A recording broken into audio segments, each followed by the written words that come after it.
Kenapa setiap kali orang Islam ini sudah tahu dia ini agamanya Islam, tapi kalau mau sholat ini harus pakai tua bang, harus mengajak. Iya. Kenapa emang dengan tua bang? Ya itu kan mengganggu bang. Kalau mengganggu ya pindah ke Belanda, negara majikan. Kenapa harus pindah? Lah, kan terganggu di negara yang mayoritas Islam, ya pindah ke negara Kristen. Lah, buktinya banyak di sana kok. Yang di luar negeri sana banyak orang Muslim juga tinggal Iya, di silakan. mayoritasnya Kristen. Anda kalau tidak suka dengan kebisingan toa, pindah ke Belanda kah, atau di mana negara-negara Vatikan atau apa bang, kan bisa. Saya bukan tidak suka bang, saya mau bertanya kenapa setiap orang Islam itu sholatnya harus pakai toa, seakan-akannya itu Tuhan itu menjauh sekali. Loh, emang Tuhan yang dipanggil kalau sholat, kan bukan Tuhan. Terus apa bang? Setan? Ya orang Islam yang dipanggil sholat. Ya berarti kan orang Islam itu kan dungu semua. Kenapa sudah tahu tapi harus dipanggil? Nah, cobalah bandingkan. Tuhan mengajarkan orang Yahudi menyembah hari Sabtu, kalian hari Minggu. Coba. Seperti itulah cerminannya. Kalau ke kalian Anda mengatakan kami dungu, lebih dungu lagi Anda. Tuhan bukan manusia. Hari Minggu Anda biji sakar Anda sembah hari Minggu. Siapa bilang orang Yahudi? Di mana orang Yahudi nyembah? Di mana perintahnya Minggu? Di mana? Perintah hari Minggu itu rayakanlah hari rayamu yang disamakan dengan hari Minggu. Makanya kami mana perintahnya hari Minggu? Mana perintah hari Minggunya mana? Tunjukkan dulu. Idiot kan Anda? Gak ada perintahnya Minggu kok bilang Minggu. Mana perintah Minggunya mana? Yang bingung saya ini sama orang Islam. Ya kenapa Anda bingung? Pindah aja, ngapain di sini kalau gitu? Ini kan negara yang diperjuangkan mayoritas umat Islam merdeka dari agama Kristen. Kenapa Anda sewa? Saya bukan persoalkan tentang agama Islam yang ada di Indonesia, bukan. Terus kenapa Anda ribut dengan Toa? Kenapa? Ya itu kan mengganggu. Loh, kenapa kamu diganggu? Sumbat telingamu pakai tai sapi, tai babi. Seharusnya kau yang disumbat mulutmu pakai tai sapi, tai babi. Loh, kenapa kau emosi? Coba bayangkan kalau itu lonceng gerejamu itu. Emang ada perintah loncengnya di gerejamu? Lonceng kau merasa itu. terganggu? Lonceng apa lonceng? Lonceng apa lonceng? Lonceng apa? Bunyinya apa lonceng? sebelum ibadah. Lonceng terus sebelum ibadah, tapi kan sama-sama bunyi. Kucluk. Loh, bukan kayak kamu memanggil itu setiap waktu. Derita lu. Kalau kau nggak suka dengan keadaan itu, kau kesana di negara majikanmu Belanda. Cuma bodoh. Bukan derita. Kalau saya bodoh, saya jadi ikut agamamu. Kau itu kau buka dulu maskermu. Nah, ribut dengan masker sekarang kan? Ribut dengan masker. Inilah kalau mental penjajah. Yang paling bodoh, agama warisan penjajah begini. Orang pakai masker dilarang, orang pakai toa dilarang. Penjajah begitu karakternya. Giliran kau potong babi di mana-mana, asap babimu di mana-mana boleh. Tidak bisa kubayangkan kalau kalian yang mayoritas di Nusantara ini. Apalah jadinya kami umat Islam kau buat. Minoritas saja gini kelakuanmu. Kami nggak pernah ribut dengan lonceng nyakitin telinga itu. Aku punya kantor jaraknya itu cuman ada sekitar 100 meter. Setiap bunyi lonceng itu kayak telinga ini ditusuk linggis. Nggak ada kami kemudian protes. Memang ada aneh-anehnya kau itu. Ikut aja ke negara yang datang membawa ajaran agamamu. Yang di sini. Kok memang kau keberatan itu? Ada cumi-cuminya memang. Ini terkait JPP membuat Tuhan baru, abang. Maksudnya merujuk ke Yesus gitu. Yesus, betul. Pandangan abang gimana? Ya, bukan pandangan, iman dan kepercayaannya. Tidak, maksud saya pandangan Anda, abang ini terhadap ungkapan saya barusan.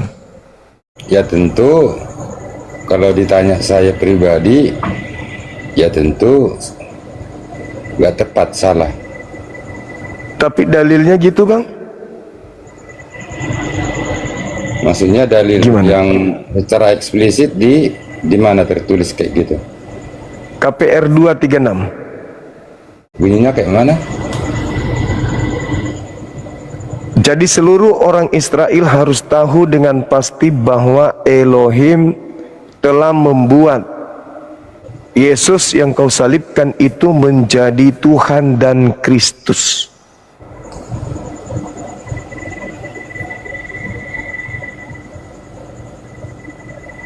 Jadi bagi yang menyalib Yesus, itu kan orang yang membenci Yesus tuh. Yang menyalib Yesus orang yang membenci, orang yang tidak percaya Yesus, termasuk iblis. Maka Tuhannya Yahudi membuat Yesus yang mereka salib itu menjadi Tuhan bagi mereka orang jahat ini. Gitu bang. Sahabat mohon barakallah. Jadi kesimpulan jadinya Bang Juma bilang membuat Tuhan baru gitu. Iya, Yesus yang disalib menjadi Tuhan baru untuk pembenci Yesus. Imam Mahkamah Agung, Mahkamah Agama, imam kepala, terus kemudian orang Farisi, ahli Taurat, semua yang membenci Yesus, yang berupaya menyalib Yesus, menghentikan misi penyelamatan Yesus oleh Elohim, mereka menjadi Yesus ini bagi mereka dijadikan Tuhan oleh Elohim karena mereka tidak beriman. La yu'minun, mereka tidak beriman, maka Tuhan marah, menjadikan mereka menjadi musuh-musuh yang takluk di bawah Yesus.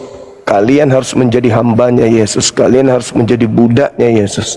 Siapa suruh kau membenci dia? Makanya orang-orang yang menyalib Yesus itu ya merasa terpukul dengan ungkapan Petrus. Apa yang harus kami lakukan, kata mereka? Ya, bertobatlah dan selamatkanlah diri kalian dari angkatan jahat ini. Kan yang menyalib Yesus itu angkatan jahat.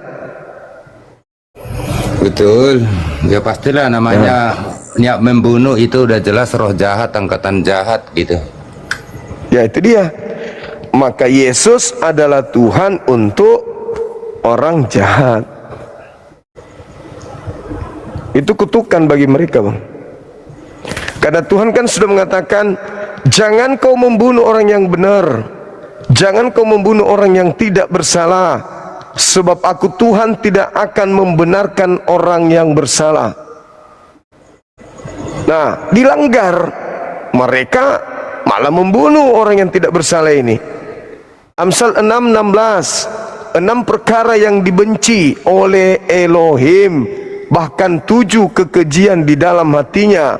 Di antaranya adalah menumpahkan darah orang yang tidak bersalah. Jadi menumpahkan atau rencana menumpahkan darah terhadap Yesus itu hal yang dibenci oleh Elohim. Nah, mereka benar-benar ingin menyalibnya, benar-benar ingin membunuhnya. Sudah dikasih 2 kemungkinan, Yesus Barabaskah yang kau bebaskan, atau Yesus Kristuskah yang kau bebaskan? Mereka mengatakan tidak, kau harus membunuh Yesus Kristus, salib dia. Akhirnya apa? Dijadikanlah Tuhan, marah Tuhan. Maka dijadikanlah Yesus ini justru menjadi Tuhan bagi mereka. Nah, karena itu adalah sebuah ganjaran, sebuah hukuman, kutukan bagi mereka, maka mereka tidak mau masuk neraka sendiri. Mereka mengajarkan kemudian keluar dari bangsa Israel untuk menyembah Yesus sebagai Tuhan mereka. Begitu, Bang. Ya, termasuk abang inilah jadi korbannya. Iya, tapi kan kalau sesuai Alkitab dan keyakinan kami, ya memang bukan Tuhan baru ya. Ya perkataan Yesus juga banyak bahwa dia dari Allah, bukan dari Allah lain gitu loh, bukan dari ilah-ilah lain. Itu banyak ayatnya lah. Kalau tentang Yesus, firman jadi manusia, tentang pertanyaan muridnya juga, dia ngejawab, melihat aku telah melihat Bapa, ya saya ringkas-ringkas aja gitu. Maksud saya untuk pertanyaan judul ini nih nggak tepat bagi kita, memang bukan yang baru, memang dia sebelum dunia ini udah ada. Aku dari atas, engkau dari bawah, aku dari surga, engkau dari dunia, kira-kira begitu artinya. Itu ungkapan orang di luar Farisi, ungkapan pengikut-pengikut. Tapi orang Farisi malu mengaku itu. Kenapa? Karena mereka punya Tuhan bukan manusia, bukan anak manusia. Jangankan menerima Yesus sebagai Tuhan, menerima Yesus sebagai manusia suci aja kagak. Kok tiba-tiba dijadikan orang yang kami salib ini kok jadi Tuhan kami? Wah, jadi selama ini kami menyembah Elohim, masa nggak dianggap? Hanya gara-gara kesalahan kecil menyalib orang ini, kok ini jadi Tuhan kami sekarang? Makanya bertanya, apa yang harus aku lakukan nih? Apa yang harus kami lakukan? Padahal sebelumnya dia mengatakan apa? Dan seluruh rakyat itu menjawab, orang-orang Yahudi menjawab apa? Biarkanlah darah Yesus ditanggungkan atas kami dan atas anak-anak kami. Dia sendiri yang minta, mereka sendiri yang mau bahwasanya biarlah darah Yesus ditanggungkan. Maksudnya biarlah pengorbanan Yesus kami yang nanggung, dosanya kami yang tanggung. Mereka sendiri yang mau menanggung dosa pembunuhan terhadap Yesus, bahkan keturunan kami, kata mereka. Ya sudah, kalau begitu Tuhan menjadikan yang kau salib itu sebagai Tuhanmu, sebagai sembahanmu. Nah, dengan mereka menyembah Yesus, menuhankan Yesus, bukan lagi menyembah Elohim, itu kan sama halnya dia disuruh ke neraka. Mereka disuruh ke neraka, kenapa tidak? Kan tadinya mereka orang Farisi. Orang Farisi itu adalah ahli tafsir kitab Tanakh, rabi-rabi, imam-imam, kepala mahkamah agama, adalah orang yang punya otoritas di dalam pemahaman tentang Tuhan. Tertinggi levelnya dibandingkan jemaat-jemaat ada yang di Yerusalem saat itu. Mereka membenci Yesus, mati-matian ingin membunuh orang suci, orang benar ini. Teraniaya benar-benar Yesus ini, kemana saja diintai selalu oleh mereka, sampai pada akhirnya dia mengalah. Yesus mengalah, Bapa, biarkanlah cawan ini berlalu, tapi bukan atas kehendakku. Jadi karena mereka kemudian ngotot membenci Yesus hanya karena demi dunia, hanya gara-gara takut bangsanya dirampas oleh Romawi, tega mereka membunuh orang suci, orang baik ini. Akhirnya Tuhan mengatakan, aku jadikan Yesus ini sebagai Tuhan kalian. EGP, rasakan itu. Apa yang terjadi? Ya, mereka tidak mau celaka sendiri. Diajaklah kekaisaran Romawi seluruhnya untuk menyembah kepada makhluk yang dibuat menjadi Tuhan untuk orang-orang jahat. Dan Yesus kan sudah menubuatkan, Matius 12, 38-40. Angkatan jahat ini minta tanda, dan tidak akan diberikan tanda apapun selain anak manusia keluar dari kubur pada hari ketiga. Itu tanda untuk siapa? Untuk angkatan jahat. Maka ketika Tuhan yang dibuat ini oleh Elohim keluar dari kubur dan berkata, pergilah ke seluruh dunia, jadikanlah seluruh bangsa menjadi muridku, ajarlah mereka melakukan segala sesuatu yang telah aku perintahkan kepadamu. Ini Pak, kalau dia adalah Tuhan beneran, tidak mungkin mengajarkan sesuatu yang bertolak belakang dengan ajarannya sebelumnya. Contoh, Sabat berubah jadi Minggu, Yesus utusan Tuhan menjadi Tuhan, sunat menjadi tidak wajib, babi menjadi halal. Tidak mungkin. Tetapi karena yang diajak ini menjadi Tuhan untuk orang-orang jahat ini adalah sesuatu yang menjadi hukuman bagi mereka, maka ajarannya membisikkan mereka orang-orang ini untuk jauh dari Tuhan. Orang Kristen tidak ada di situ, tidak hadir di sana. Mereka sisa-sisa orang jahat ini mengajar untuk menjadi pengikut, ikut dalam kelompok itu. Maka terjeratlah orang-orang dengan pemikiran bahwa oh, Yesus Tuhan ternyata ya, Tuhan itu begini-begini. Oh, Yesus ternyata ini Tuhan kita ini. Ternyata dia adalah Tuhannya Yahudi yang turun berteofani, menjadi manusia, gini-gini. Padahal ceritanya nggak begitu. Cerita yang sebenarnya adalah Yesus bukan Tuhan, dia Rasul Tuhan, orang suci. Inilah anakku yang kukasihi, kepadanya aku berkenan. Karena kasihnya aku mengutus Yesus. Barang siapa yang percaya memperoleh hidup yang kekal, tidak binasa, melainkan memperoleh hidup yang kekal. Malah dipaksa untuk mati, marah Tuhan. Maka kepada mereka dihukum, ya sudah, karena kau telah membunuh, maka aku Elohim membuat yang kau bunuh itu menjadi Tuhanmu dan Kristusmu. Titik. Datanglah mereka. Terus begini ya, Bang silakan. Juma. Gini Bang Juma, saya mematahkan judulnya itu bukan asumsi saya, karena perkataan Yesus sendiri mungkin nggak usah saya sebut banyak-banyak. Bang Juma juga udah pasti tahu itu karena ayatnya ayat familiar itu. Maksud kayak gini, di saat Tuhan Yesus berucap menyebutkan aku dari atas, berarti atas itu surga, kalian dari dunia, berarti manusia biasa. Nah, satu. Kedua, di saat dia berbincang-bincang sama Filipus, Filipus bertanya, tunjukkanlah Bapak itu kepada saya. Bapak itu kan merujuk kepada Allah, dia anak. Sekian lama aku bersama engkau Filipus, engkau bertanya tunjukkan Bapak itu. Melihat aku sama dengan melihat Bapa. Langsung menyamakan Yesus. Nah, ketiga, sebelum Abraham ada, aku sudah ada. Nah, kan di situ aja kita udah dalam banget Bang Juma untuk mematahkan judul yang dibuat Bang Juma gitu. Jadi kita panjang lebar juga nanti kan intinya yang tiga itu aja, mungkin satu aja begitu bilang dari atas, dari sorga, kalian dari bawah, kita udah mikir. Sama yang satu tadi, waktu Filipus muridnya bertanya tuh, kan langsung dia jawab, melihat aku sama aja melihat Bapa di surga gitu. Udah.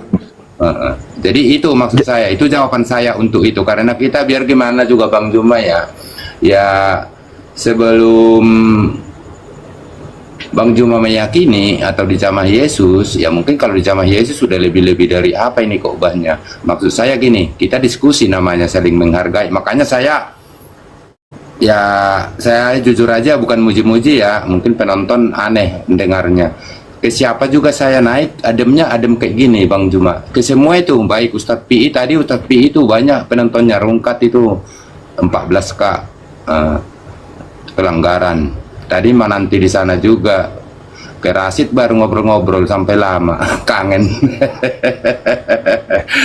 Saya gitu, itulah jawaban saya tentang itu. Dan itu menurut saya kalau IQ rata-rata aja ya, masalah kepercayaan mungkin yang penonton kan saudara kita muslim yang banyak, tapi kalau menyimak arti bahasa saya, kata-kata Yesus tadi yang tertulis secara eksplisit di Alkitab itu udah lebih dari cukup. Nah, cuma karena bukan keyakinan Bang Juma sama penonton, ya tetap juga pasti koran karangan, ya wajar lah, namanya juga diskusi sama apalagi kalau debat Nah, kira-kira begitu Bang Juma, gimana? Baik, baik Bang. Jadi gini Bang. Saudara kami Kristen itu tidak perlu lagi menjelaskan ketika diskusi dengan orang Islam.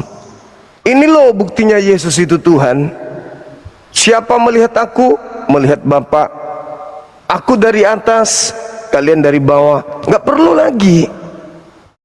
Simpulnya adalah Yesus Tuhan, titik. Simpulnya Yesus itu Tuhan. Namun ada tapinya. Tuhan bagi orang jahat. Kenapa Pak? Saya katakan begitu. Kalau orang Yahudi sudah tahu Yesus itu Tuhan, dan memang benar-benar dia Tuhan, kenapa harus dibuat Tuhan? Kenapa harus dibuat Tuhan? Kalau memang dia Tuhan. Mulai sekarang orang Yahudi harus tahu dengan pasti bahwa Tuhan Elohim telah membuat Yesus yang kau salibkan itu menjadi Tuhan. Baru dibuat. Berarti tadinya bukan Tuhan. Jadi gini kalau Bang memang, Juma, justru makin banyak pengikutnya, dan Yesus ini sebelum penyalipan ini. Makanya maksud saya memang ayat-ayat ini kalau dipotong-potong semua nanti maksud saya untuk menjawab itu ya, memang Yesus mau disalib karena memang udah kalah pamor sama rabi-rabi Yahudi itu, sama dia terlontar kayak lah dulu saya bilang menyamakan dirinya sama Allah Bapa, kan gitu. Dia mulai politik juga masalah penyalipan ini. Itu tertera ya, memang politik memang. Memang politik. Itu tergantung karena memang kalah pamor. Memang pengikut Yesus sudah banyak. Di saat itu dia kan udah berjalan-jalan kemana udah dikerumunin sampai semua betul. Maksud saya gitu. Jadi tadi kan Bang Juma berstatement, sementara Yahudi ya memang ya ditolak Yesus itu di Yahudi ya, tertulis ayatnya kok. Saya juga dibenci, diludahi, di apa ya, itu ada. Saya cuma saya nggak mau lagi berputar-putar, harus nunjuk dalil diputar-putar ya, karena apa, lawan debat saya juga karena memang udah sering mengucapkan itu dan banyak hafal, dan saya tidak bohong. Mungkin Bang Juma apa yang saya bilang kan nggak ada yang tidak sesuai dengan Alkitab, memang ya begitu adanya. Iya, tapi kan Yesus ini dibuat Pak, Yesus dibuat menjadi Tuhan. Artinya tadinya bukan Tuhan, dibuat menjadi Tuhan. Adapun pengakuan Yesus ketika ia datang mengajar, dia simpulkan di Yohanes 17:8, segala firman yang engkau berikan kepadaku telah aku sampaikan kepada muridku, mereka telah menerimanya dan mereka percaya bahwa engkaulah yang telah mengutus aku. Jadi murid-murid seluruh rangkaian ucapan Yesus itu mereka imani, oh ini ucapan seorang utusan, seorang rasul. Sedangkan bagi orang yang membenci Yesus, Yesus dijadikan Tuhan. Untuk mereka orang-orang jahat ini, Yesus yang kau salibkan, yang kau salibkan, yang kalian, yang kamu, berarti dia berbicara tentang kelompok orang-orang yang menyalib. Yesus yang kau salibkan telah dibuat menjadi Tuhan. Untuk siapa? Ya untuk kalian lah. Kalau kami orang benar, kalau kami orang benar ini kami sudah punya Tuhan Elohim, kata mereka. Gitu iya, Pak. Sesuai Alkitab dibaca kita nggak bakal membantah apapun dibilang kalau sesuai Alkitab. Tapi kan memang kita kalau memang bukan iman kita ya memang susah memaknainya. Dan satu Bang Juma, gini, kalau ada orang Kristen ngomong memahami seluruh isi Alkitab, saya bilang itu bukan Alkitab, bukan perkataan Allah, bukan ada lagi rahasia Allah gitu loh. Jadi kita ini gini, jadi ada tertulis juga dari kebodohan Allah dari kebodohan Tuhan untuk seperti kepintaran manusia tidak akan bisa melampaui. Itu ibarat perkataan dari kebodohannya, apalagi dari kekuasaan kepintarannya. Maksud saya kira-kira begitu. Jadi sungguh salah kalau manusia memaknai Alkitab itu benar-benar dia katam lah kalau di bahasanya. Jadi gini maksud saya tentang Yesus kan, apalagi dia kan kita percaya itu memang ya firman jadi manusia. Jadi perkataannya juga kalau dibilang menjadikan Tuhan gitu kan, kalau dari sisi manusia kan menjadikan Tuhan gitu, tapi memang dia Tuhan dari awalnya. Dari jawaban saya yang tadi itu statement yang 3 dari Tuhan Yesus langsung itu tuh, aku dari atas berarti dari surga, Anda dari dunia berarti kan dari bawah, tentu dunia manusiawi, sama tentang Filipus. Nah maksud saya gitu kira-kira Bang Juma. Nah, 3 poin tadi yang abang sebutkan ini, setelah sampai kepada murid Yesus, menurut Yesus, mereka percaya Yesus ini Tuhan atau utusan Tuhan?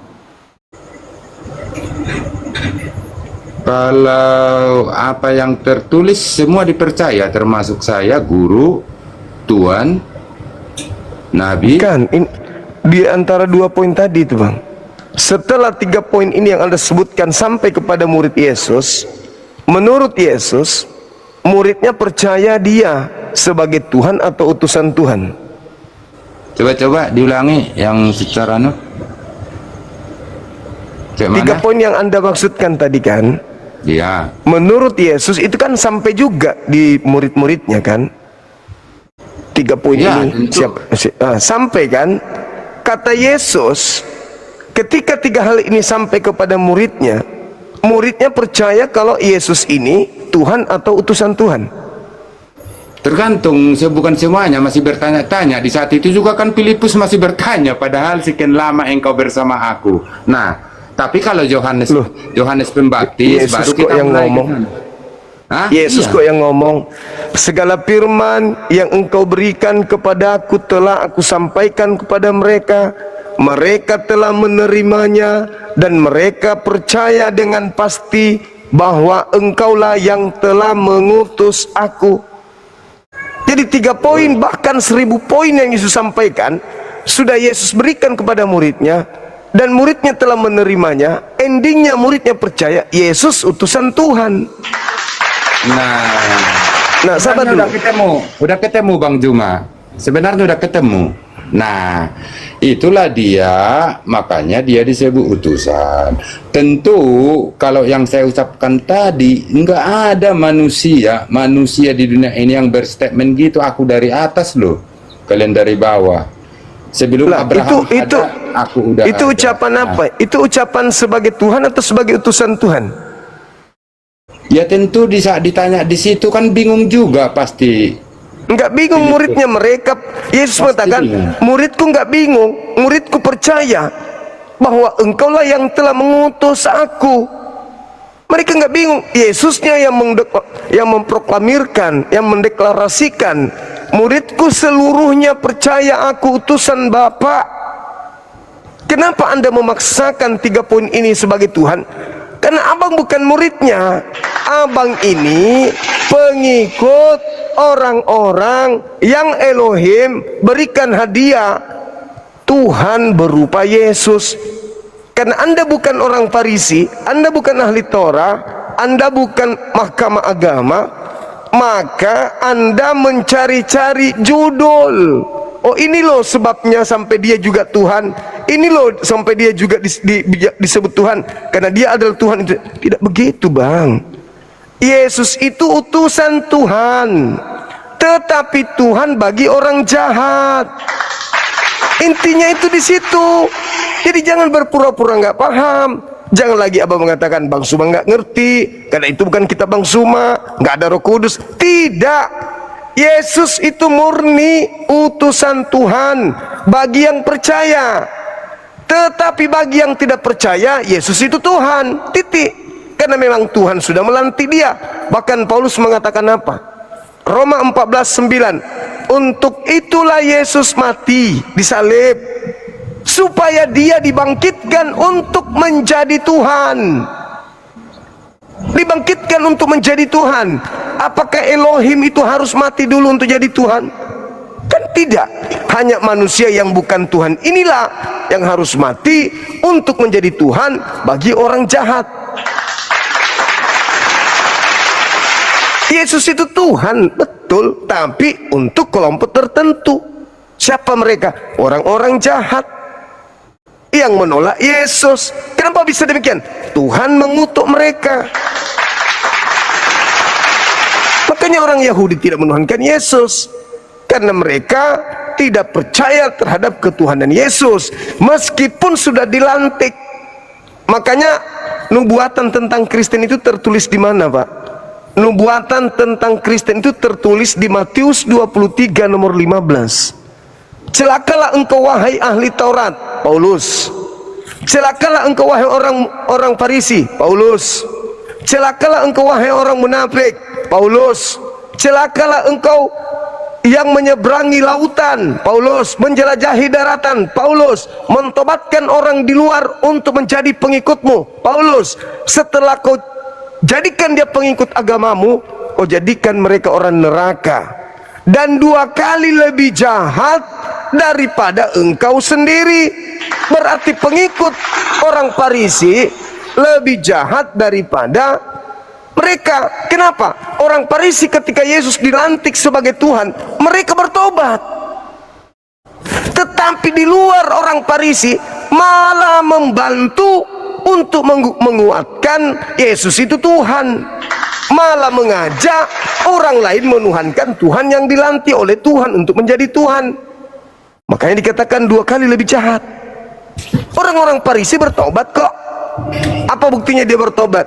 Anda baca KPR 237 38 39 sampai 40. Mereka bertobat kok. Nah, sedangkan orang di luar Farisi justru menerima dengan tulus, bahkan sampai mati memperjuangkan Yesus Tuhan, Yesus Tuhan. Padahal itu adalah Tuhan-Tuhanan buat orang Farisi, bukan Tuhan beneran. Tapi karena Anda sudah terlanjur masuk ke dalam lingkaran menuhankan Yesus, maka ucapan-ucapan Yesus Anda paksa. Oh, ini bukti dia Tuhan. Nubuatan untuk orang lain, ini buat nubuatan untuk Yesus. Tidak ada nubuatan untuk salib, ini nubuatan penyaliban. Tidak ada nubuatan nebus dosa dengan darah manusia, ini nubuatan untuk nebus dosa. Segala macam tetap bengeknya Anda lakukan untuk membenarkan, maka disebutlah 2 kali lebih jahat daripada orang Farisi. Itu. Silakan. Bukan kita yang membuatnya, jadi itu udah tertulis semua kan. Ya kalau baca Injil aja udah jelas kok. Kalau nggak usah semua dibaca, kalau tentang Yesus kan Matius, Markus, Lukas, Yohanes aja udah jelas semua kok. Ada di situ kan mulai sebelum disalib sampai salib sama setelah bangkit 40 hari di dunia, menunjukkan ke murid-muridnya, menunjukkan diri ke murid-muridnya, terus dia naik ke surga, kan itu ada semua.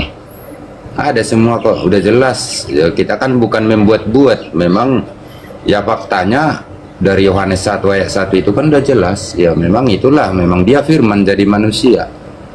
Ya makanya memang harus kembali ke Tritunggal. Memang seandainya saya bukan Tritunggal, nggak bisa saya mengenal Yesus, mengenal Tuhan yang menyatakan diri gitu loh, sama pengorbanannya, kesetiaannya gitu loh Bang Juma.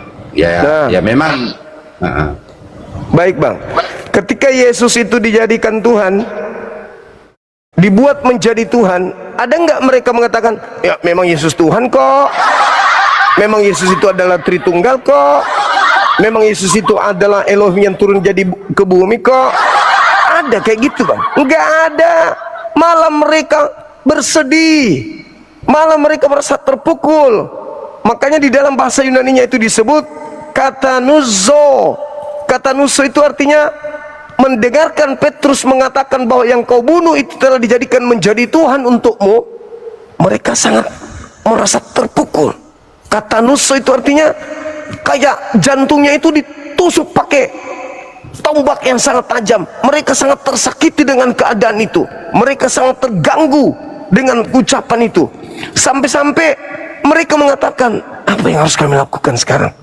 Petrus mengatakan, bertobatlah dan tinggalkan angkatan jahat ini. Bukan malah mengatakan, oh memang Yesus itu Tuhan kok, memang Yesus itu ada Tritunggal kok. Tidak, malah mereka disuruh bertobat. Mereka bersedih, mereka terpukul, mereka mendengarkan sebuah kalimat yang sangat ganas menyakiti hati mereka. Itu bahasa Yunani itu, kata nusso itu bahasa sindiran yang sangat menyakitkan. Artinya gini, saya meskipun benci Yesus, saya meskipun ingin membunuh Yesus, tapi kan Tuhan itu sudah Elohim dari nenek moyangku. Aku ini penyembah Elohim. Cuman karena saya nggak mau bangsaku dirampas oleh Roma, maka karena orang ini saya ingin membunuhnya. Tetapi Tuhanku Elohim, saya sabat. Murid Yesus tidak cuci tangan aja saya protes. Saya ini ahli Taurat, Tuhanku Elohim. Kok tiba-tiba saya disuruh menuhankan Yesus? Bukannya justru saya benci dia, makanya saya bunuh dia karena saya nggak percaya. Kok sekarang saya malah dituhankan dia? Akhirnya dia sangat terpukul. Ini berlebihan kali nih Elohim. Apa dosaku Elohim? Jangan kau ginikan aku. Akhirnya Petrus mengatakan apa? Tinggalkan angkatan jahat ini. Bertobat kalian, bertobat. Kalian telah menyalib Yesus, bertobat. Tinggalkan angkatan jahat ini. Artinya, jangan kau jadikan apa yang menjadi Tuhan kutukan samamu itu jadikan Yesus sebagai Tuhanmu. Keluar dari sana. Makanya orang Farisi justru mengajak orang lain yang 2 kali lebih jahat daripada mereka sendiri. Nah, abang sebagai bukan pelaku penyaliban, bukan juga Yesus diberi untuk Tuhan kepada abang, tetapi karena abang menerima ajaran itu dari mereka orang-orang Farisi ini, maka anda harus, aduh nggak ada jalan ini, gimana cerita? Oh, kita bikin konsep baru. Apa itu? Yesus itu adalah satu pribadi dari satu hakikat dengan Tuhan. Kita bikin. Akhirnya konsep itu terjadi. Kenapa? Tritunggal itu ada karena tidak berhasilnya akal manusia Kristen Katolik Tritunggal untuk mendudukkan Yesus sebagai Tuhan. Tetapi sudah terlanjur jadi Tuhan bagi orang jahat, maka dipaksa dia 3 pribadi, satu hakikat. Itu konsep dari mana itu? Karena ketidakberdayaan orang-orang Kristen menjadikan Yesus, membuktikan Yesus sebagai Tuhan pencipta dan bumi lah. Sampai mereka mengatakan, Tuhan kami Yesus yang tak berdaya ini harus juga duduk setara dengan Tuhan yang benar dong. Makanya lahirlah Tritunggal. Lahirlah konsep 100% manusia, 100% Tuhan. Konsep itu bukti bahwa kalian tidak berdaya membuat Tuhan yang dibuat ini untuk benar-benar menjadi Tuhan. Itu fakta, Bang. Oke, sedikit Bang Juma. Silakan. Tadi baca-baca komen kita di atas kan harus mengedukasi sama, ya kalau yang mau dengar, nambah pengalaman, nambah pengetahuan tentang Kristen maupun Muslim. Yang komen tadi itu Injil itu saya sebutkan tadi Matius, Markus, Lukas, Yohanes. Katanya bukan. Jadi Anda kalau Kristen ya terlalu naif, terlalu bodoh.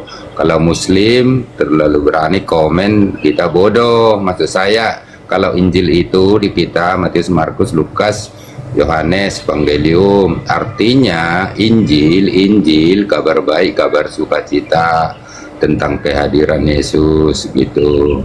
Itu aja buat para penonton yang nggak usah komen-komen jelek-jelek. Justru kalau kalian komen-komen jelek, goblok-goblok gitu, Anda paling goblok gitu, itu isi hatimu. Jadi kita enak loh, makin kita anukan itu tubuh anak-anak kita juga. Kalau Anda nanti komennya mulutnya bagus, kecuali benar, sedangkan benar aja nggak usah kita goblokkan orang.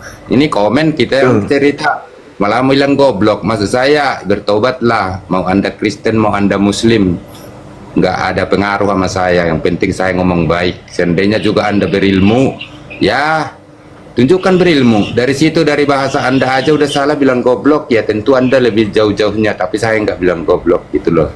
Maksud saya kasihan gitu hidup ini sebentar. Itu aja Bang Juma. Mungkin kamu yang lain dulu. Maksudnya mengedukasi ya buat yang di bawah. Lucu-lucu komennya maksudnya. Kita ngomong benar malah bilang goblok. Apalagi dia pintar kayak mana lagi. Oke. Iya Bang, ya Bang. Makasih Bang ya. Kapan-kapan naik lagi. Udah lama kita mau gantian kali. Ya. Baik, baik abang, baik. Makasih. Yo, sama-sama.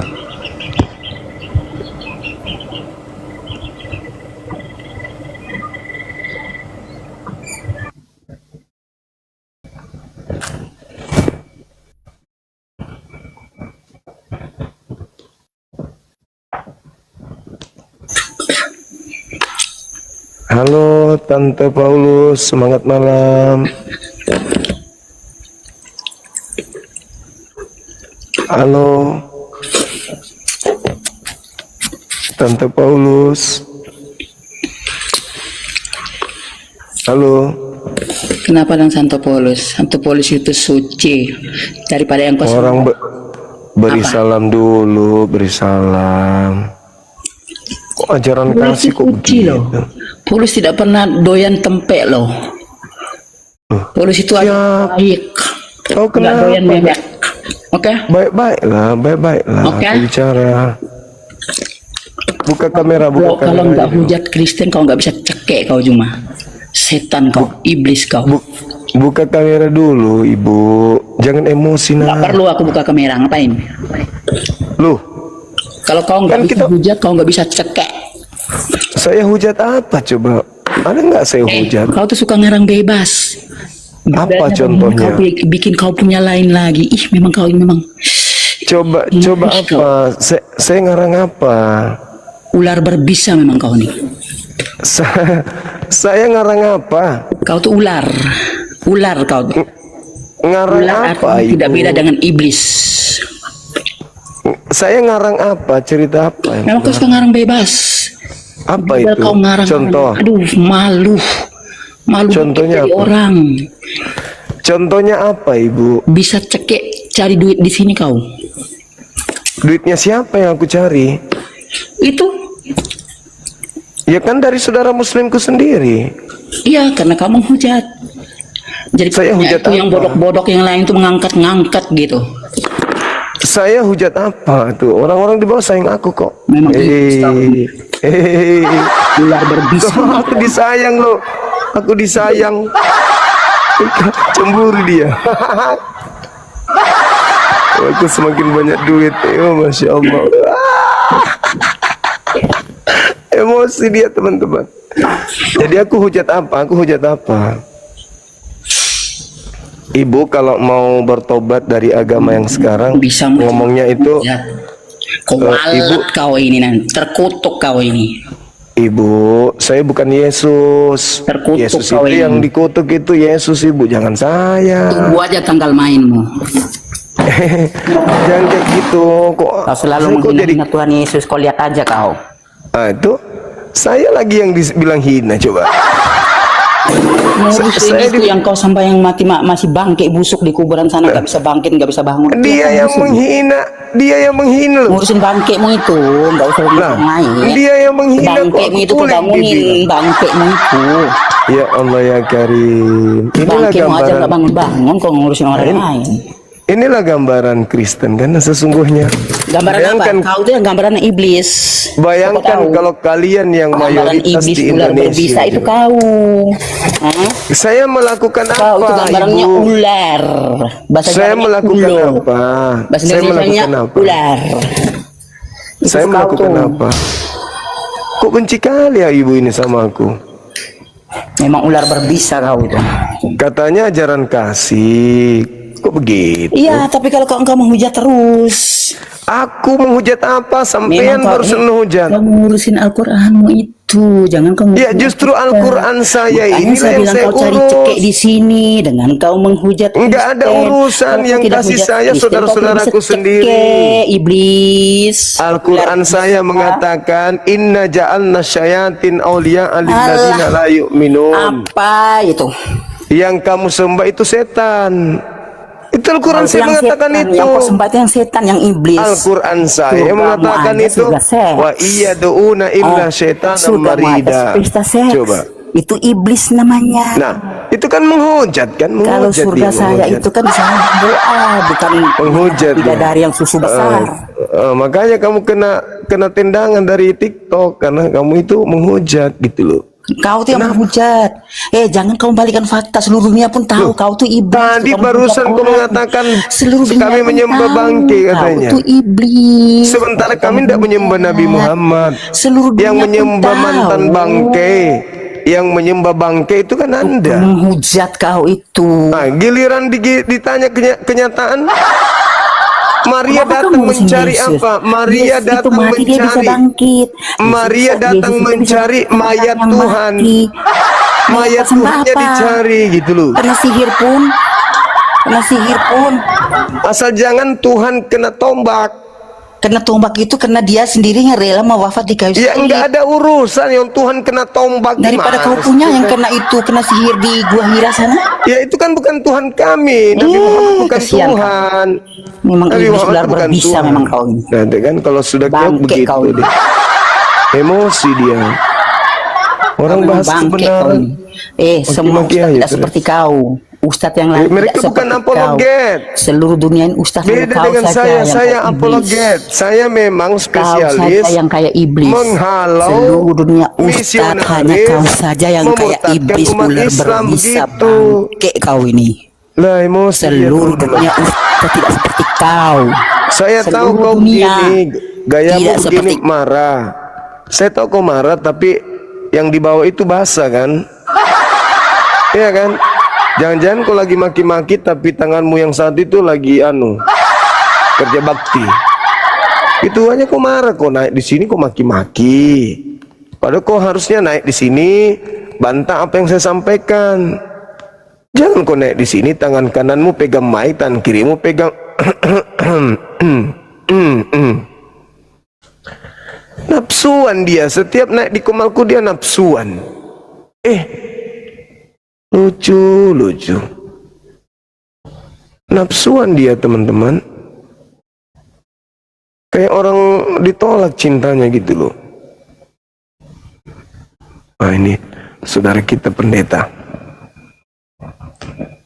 Gimana tuh jemaatnya, Pak? Nek ngamuk-ngamuk di sini. Sampai ganti celana dalam dia, bahasa dia. Kebanjiran dia tadi itu.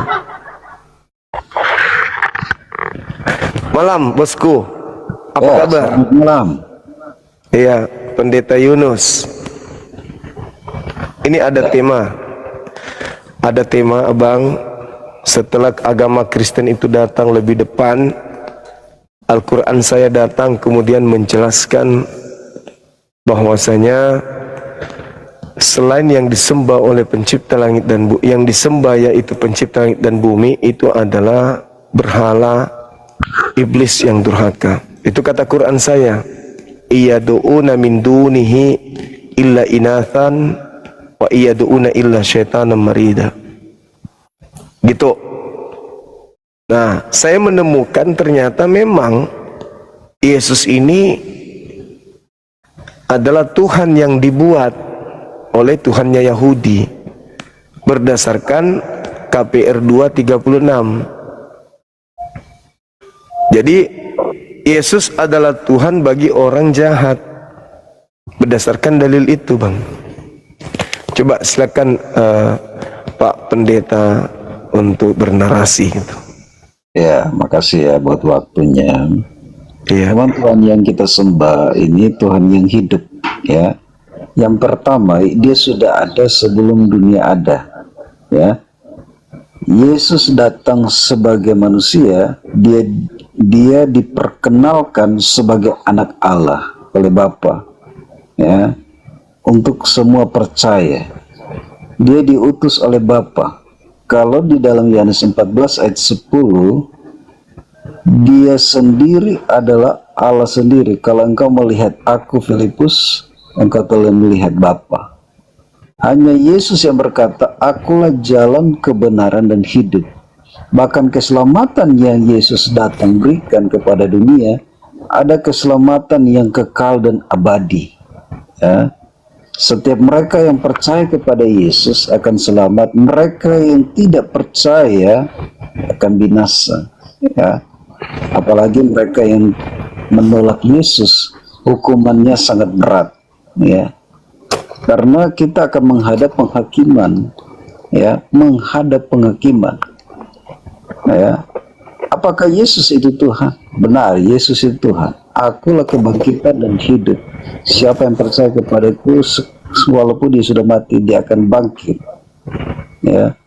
Nah, Yesus ini punya kuasa tidak sama dengan dunia, manusia pada umumnya. Karena Yesus memiliki kuasa, pemegang kuasa di bumi dan di sorga. Ya, kalau kita baca dalam Ibrani 10 ayat 29, hukuman sangat berat bagi mereka yang menghina salib. Itu sudah ditulis. Ya, Alkitab katakan bahwa semua lutut akan bertelut, semua lidah akan mengaku. Berarti setiap orang akan percaya kepada Yesus, dan semua lidah akan mengaku Yesus adalah Tuhan. Jadi siapa yang percaya dia akan selamat, mereka yang tidak percaya mereka akan masuk kepada kebinasaan kekal. Orang yang percaya mereka disebut anak Allah.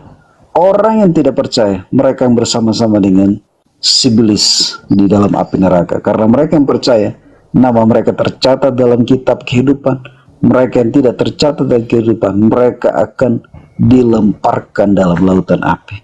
Wahyu 20 ayat 18 mengatakan mereka pembohong, pendusta, tukang sihir, ya, itu ada tempatnya, mereka di lautan api. Ya, jadi hari ini kalau ada orang yang percaya mendengar pesan firman Tuhan ini, mereka percaya mereka akan selamat. Mereka yang tidak percaya mereka sudah ada di bawah hukuman.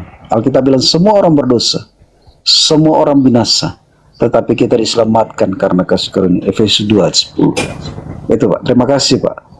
Oke, baik. Menarik Pak Pendeta. Saya harus kasih aplaus dulu.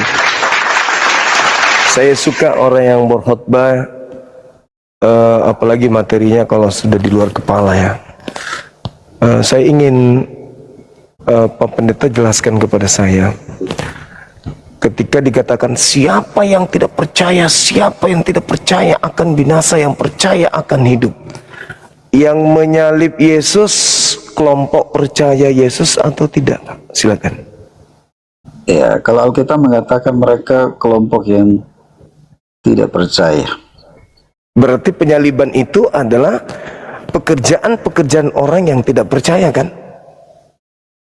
Ya, mereka akan diserahkan kepada bangsa yang tidak mengenal Allah, diludahi, Ya. dihina. Oke. Nah, apa hadiah dari Tuhan kepada mereka yang tidak percaya kepada Yesus? Ya, hadiahnya adalah pengampunan. Mereka tidak tahu apa yang mereka perbuat, dan Tuhan memberi pengampunan bagi mereka. Iya, berarti hidup dong. Berarti surga dong bagi yang menyalib Yesus. Tadi katanya diludahin, diserahkan ke bangsa asing, bangsa-bangsa. Sekarang kok masuk surga? Yang benar Pak, orang yang menyalib Yesus itu diberi hadiah Tuhan baru. Yesus menjadi Tuhan bagi mereka sebagai hukuman. Jadi para penyalib, Tuhan murka kepada mereka. Maka Tuhan menjadikan Yesus yang mereka salib itu sebagai Tuhan untuk mereka. Maka barang siapa yang menyembah Yesus, berarti dia menyembah Tuhan yang dibuat untuk orang jahat. Sederhana itu. Kenapa? Jauh sebelum penyaliban, Abraham dan keturunannya sudah punya Tuhan. Namanya Hashem, namanya Yotevave. Mereka mengenalnya dengan sebutan Adonai atau Yotevave. Mereka sudah punya Tuhan, Pak. Jadi Yesus menjadi Tuhan hanya untuk orang jahat. Itu hadiahnya. Kenapa dia menyalib Yesus? Karena tidak percaya. Berarti salib itu adalah upah atau hasil dari pekerjaan orang-orang yang tidak percaya kepada Yesus. Apesnya Kristen malah menerima pekerjaan itu. Malah dijadikan salib itu simbol kemenangan. Kalau salib itu simbol kemenangan, siapa yang menang dengan menyalib Yesus? Kan iblis. Iblis mau Yesus disalib. Orang Farisi mau Yesus disalib. Mahkamah agama mau Yesus disalib. Nah, berhasil gak? Mereka sebelum berhasil, mereka melakukan tipu muslihat, kesaksian palsu. Berhasil gak tipu muslihat mereka ini? Berhasil gak kesaksian palsu mereka ini? Berhasil. Berarti salib itu adalah buah karya dari kesaksian-kesaksian dan tipu muslihat mereka. Yesus disalib oleh mereka. Kalau berhasil, berarti iblis merdeka. Iblis yang berhasil, kemenangan bagi iblis.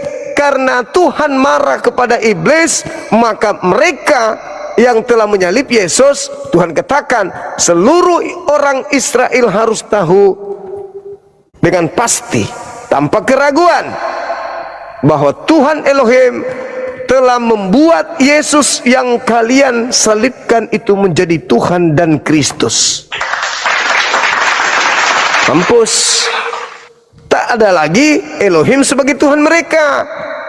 Elohim sudah tak menerima mereka, sehingga mereka diberikan Tuhan baru. Nama Tuhan barunya itu Yesus. Sekali lagi, Yesus adalah Tuhan yang dihadiahkan dari Tuhan Elohim kepada orang-orang jahat. Silakan, Pak. Baik, makasih ya. Kenapa Yesus datang? Yang pertama, dia dinubuatkan oleh para nabi, ya. Kejatuhan manusia pertama dalam Kejadian 3:16, ya. Keturunan perempuan akan mencurkan kepala ular. Tidak ada kuasa manusia mampu menghancurkan kuasa iblis kalau bukan anak Allah, Yesus Kristus. Ya, itu nubuatan tentang Yesus. Ya, nubuatan para nabi, nubuatan nabi-nabi besar, Musa, Yesaya menubuatkan tentang Yesus. Ya, ribuan tahun sebelum Yesus datang sudah dinubuatkan bahwa lambang pemerintahan ada di atas bahunya. Dia disebut Raja Damai, Anak Allah, Bapa yang kuasa, Allah yang perkasa, ada di bahunya. Yesus itu adalah anak Allah, ya. Dia datang punya tujuan, yaitu menyelamatkan semua orang. Dia datang untuk dunia, ya. Dia datang dan penyalibannya, bahkan kematiannya sudah ada di dalam perjanjian lama. Bahwa dia datang sebagai manusia, dia menebus oleh bilur-bilurnya, kita ditebus, dia disalibkan karena pemberontakan kita.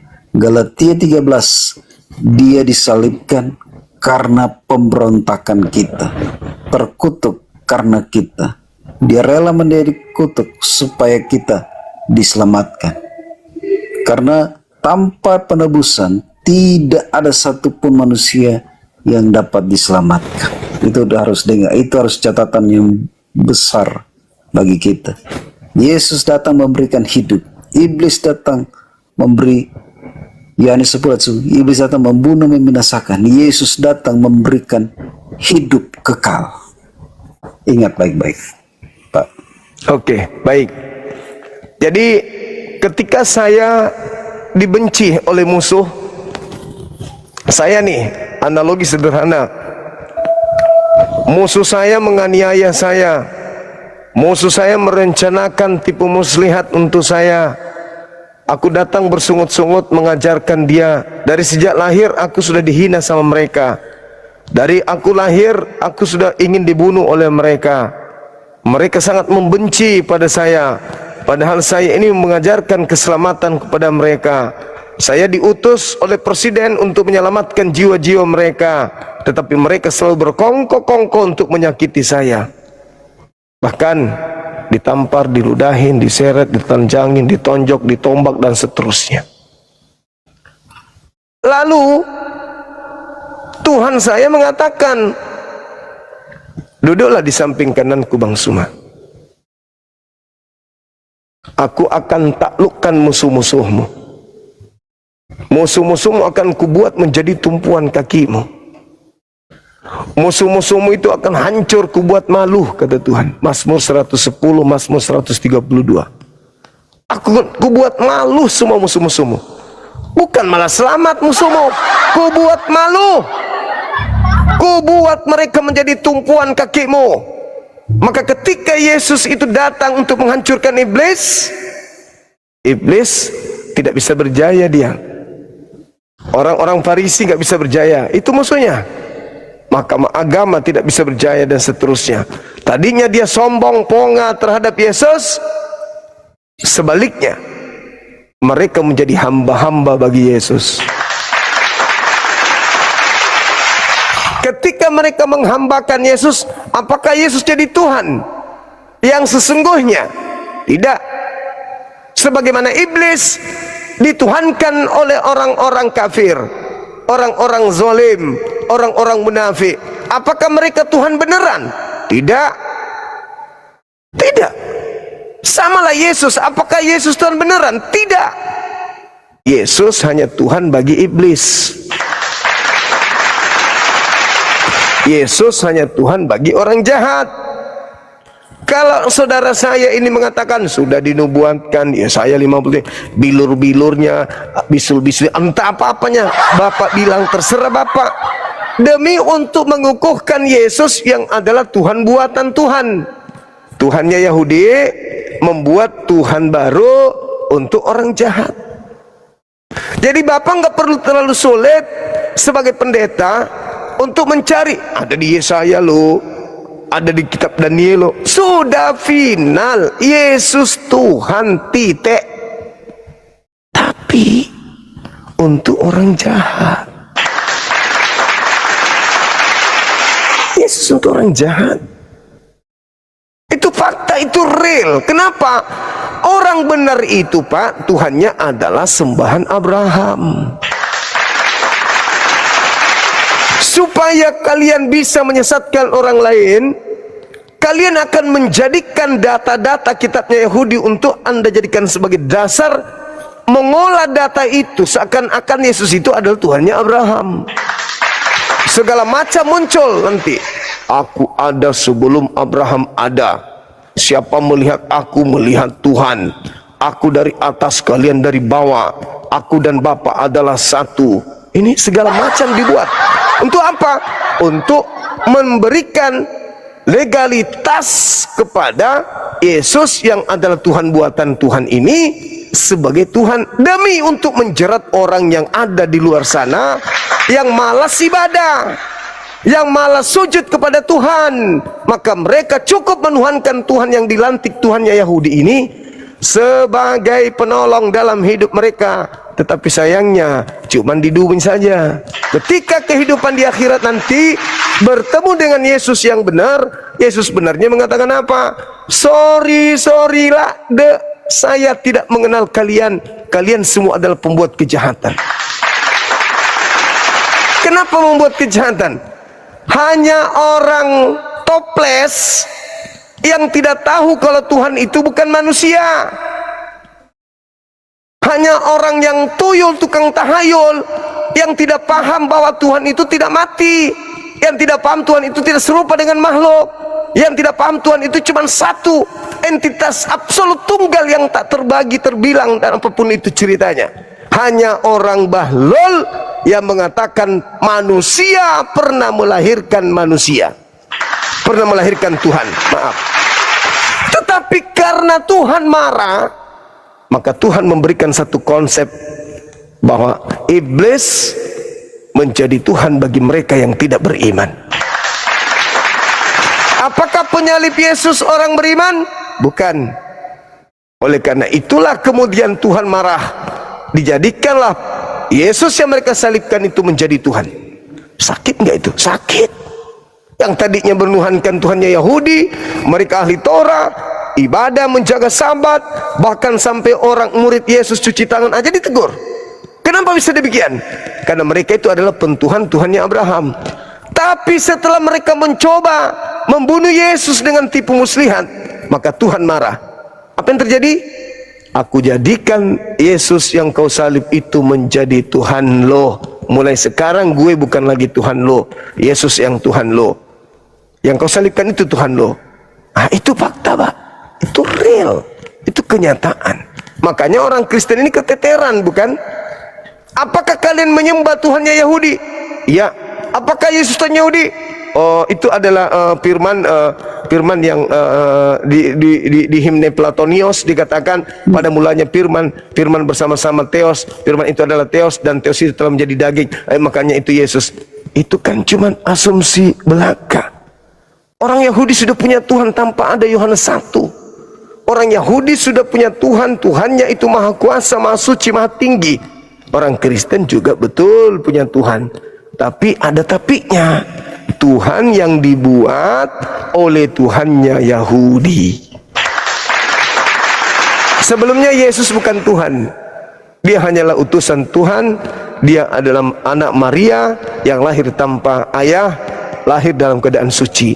Tetapi karena diupayakan untuk dibunuh oleh orang-orang yang membencinya, orang-orang jahat, maka Tuhan yang mengutus Yesus menjadikan yang disalib itu menjadi Tuhan bagi orang-orang jahat. Nah, sekarang orang Kristen menjadi Kristen apakah dari orang-orang yang tidak menyalib Yesus yang mengajarkan kekristenan? Tidak. Yang mengajarkan Kristen, yang mengajarkan Katolik adalah orang yang menerima salib. Orang yang tadinya membenci Yesus, dialah yang kemudian mengajarkan tentang kekristenan itu. Di antaranya Bapak kita Paulus. Itu fakta. Silakan Pak Pendeta. Ya. Ya. Jadi saya sampaikan bahwa Yesus datang itu ada dalam kehendak dan rencana Allah. Kalau kita baca di Kisah Para Rasul 2 ayat 23, Bapa menyerahkan, ya, Bapa yang mengutus dia, Bapa yang memberikan anak ini kepada manusia. Ya. Kalau kita baca di Yohanes 3, karena begitu besar kasih Allah akan dunia ini, sehingga ia mengaruniakan anaknya yang tunggal, Yesus Kristus, supaya semua yang percaya kepadanya tidak binasa, tetapi yang peroleh hidup yang kekal. Kalau kita tahu, ya, Yesus datang untuk sebagai juru selamat, kita harus serahkan diri kepada Tuhan, ya, karena tidak ada satupun yang bisa membawa manusia kepada Bapa. Alkitab dengan tegas bicara bahwa keselamatan di bawah kolong langit ini tidak ada pada siapapun selain di dalam Yesus. Selain di dalam Yesus, ya. Artinya bahwa keselamatan ini sangat penting bagi manusia, ya. Kenapa penting? Karena kematian kekal itu pasti, kehidupan kekal itu pasti. Kenapa Kristen mengikuti Yesus? Karena Yesus adalah jalan keselamatan dan hidup kekal, ya. Di luar Yesus tidak ada keselamatan. Silakan cari di manapun, tidak ada yang dapat menyelamatkan. Kalau hari ini banyak orang yang mendengar, 5.000 lebih, dengar baik, hanya Yesus juru selamat di bawah kolong langit ini. Tidak ada dalam siapapun. Kalau engkau meninggalkan Yesus, kebinasaan menunggu, ya. Matian kekal menunggu, ya. Bertobat hanya hidup baru bertobat. Kematian tidak ada pertobatan. Itu saja dari saya. Terima kasih buat waktunya. Oke. Mohon izin. Iya. Oh, siap. Makasih. Makasih Pendeta Yunus. Silakan. Ya, Yesus berkata, masih banyak hal yang ingin aku ajarkan kepadamu, tapi kamu belum sanggup untuk menanggungnya. Berarti bukan Yesus. Tetapi apabila ia datang, itu masih banyak, tapi belum saatnya. Tapi apabila ia datang, yaitu Ruh Hamad, roh kebenaran, Ismuhu Ahmad, dialah yang akan mengajarkan segala sesuatunya tentang hukum-hukum, keadilan dan pengisapan dunia akan dosa. Cakep. Itu luar biasa itu. Kalau zaman Yesus betul, tapi ingat masih ada nabi yang akan datang yang sama seperti Musa. Begitu teman-teman.